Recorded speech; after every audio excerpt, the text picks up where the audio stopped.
以弗所書第4章。我為主被囚的勸你們，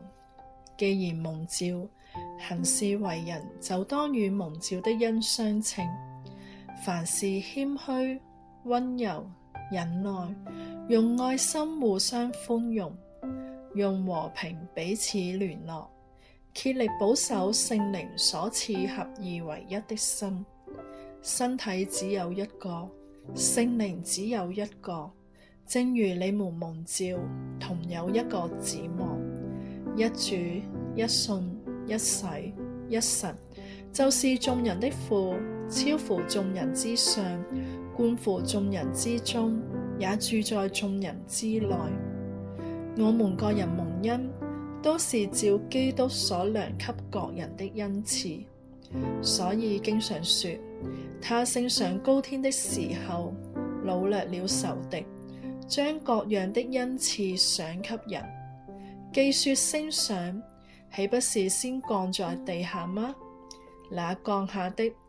就是遠升諸天之上，要充滿萬有的。他所賜的有使徒，有先知，有傳福音的，有牧師和教師，為要成全聖徒，各盡其職，建立基督的身體，直等到我們眾人在真道上同歸於一，認識神的兒子，得以長大成人，滿有基督長成的身量，使我們不再作小孩子，中了人的詭計和欺騙的法術，被一切異教之風搖動，飄來飄去，就隨從各樣的異端。惟用愛心說誠實話，凡事長進，連於元首基督，全身都靠他聯絡得合適，百節各按各職，照着各體的功用彼此相助，便叫身體漸漸增長，在愛中建立自己。所以我說，且在主裏確實地說，你們行事，不要再像外邦人存虛妄的心行事。他們心地昏昧，與神所賜的生命隔絕了，都因自己無知，心裏剛硬。良心既然喪縱，就放縱私慾，貪行種種的污穢。你們學了基督，卻不是這樣。如果你們聽過他的道，領了他的教，學了他的真理，就要脫去你們從前行為上的舊人。這舊人是因私慾的迷惑漸漸變壞的，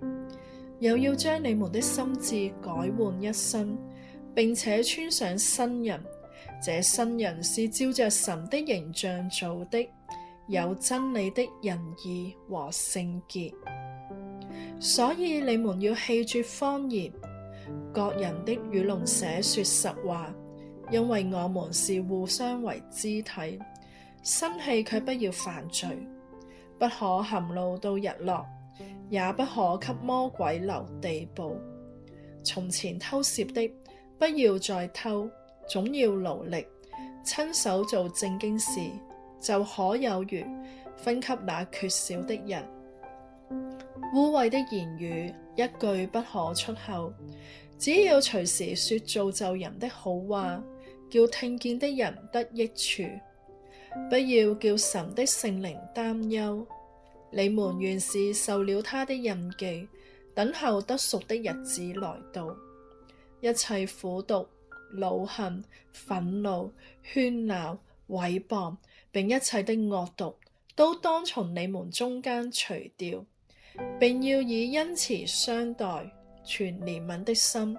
彼此饒恕，正如神在基督裏饒恕了你們一樣。